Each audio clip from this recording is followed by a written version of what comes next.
اعوذ باللہ من الشیطان الرجیم بسم اللہ الرحمن الرحیم وَإِذَا قَرَأْتَ الْقُرْآنَ فَاسْتَعِذْ بِاللَّهِ مِنَ الشَّيْطَانِ الرَّجِيمِ۔ اور جب آپ قرآن مجید پڑھیں، قرأت کریں تو بس اللہ کی پناہ میں آ جایا کریں شیطان مردود کے شر سے۔ سورہ نحل اور آیت نمبر 98۔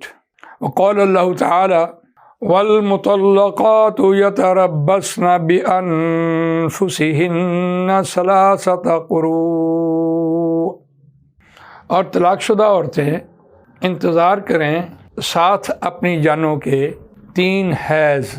سوال یہ ہے کہ جب ہم قرآن مجید کی تلاوت کو سنتے ہیں تو عام طور پر یہ ہم کہتے ہیں کہ قاری صاحب کی قرأت بہت اچھی ہے، تو یہ قرأت کے معنی حیض کے ہیں، اور لفظ صحیح قرأت ہے، پڑھنے کے اعتبار سے بھی، پروننسیشن کے اعتبار سے بھی، اور معنی کے اعتبار سے بھی۔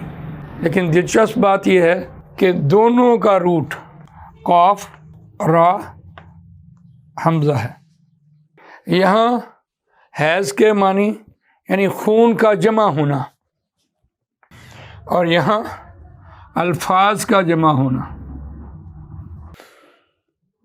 قاف را حمزہ سے جمع ہونے کے لغوی مفہوم ہیں، اور جب ہم اس کو بے احتیاطی سے ناسمجھی میں روا روی سنا سنی سے ہم کہہ رہے ہوتے ہیں قاری صاحب نے قرأت بہت اچھی پڑھی ہے، ان کی قرأت بہت اچھی ہے، تو معنی کے اعتبار سے وہ حیض کے معنی ہوتے ہیں۔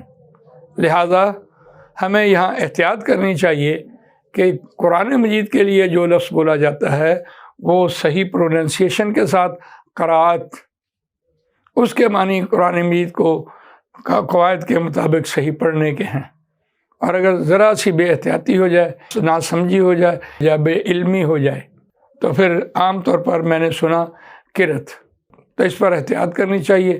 اللہ تعالیٰ مجھے اور آپ کو قرآن مجید پڑھنے، سمجھنے، اس پر عمل کرنے، اس کو دوسروں تک پہنچانے کی توفیق عطا فرمائے۔ سبحانک اللہم و بحمدک، نشہد ان لا الہ الا انت، نستغفرک و نتوب الیک۔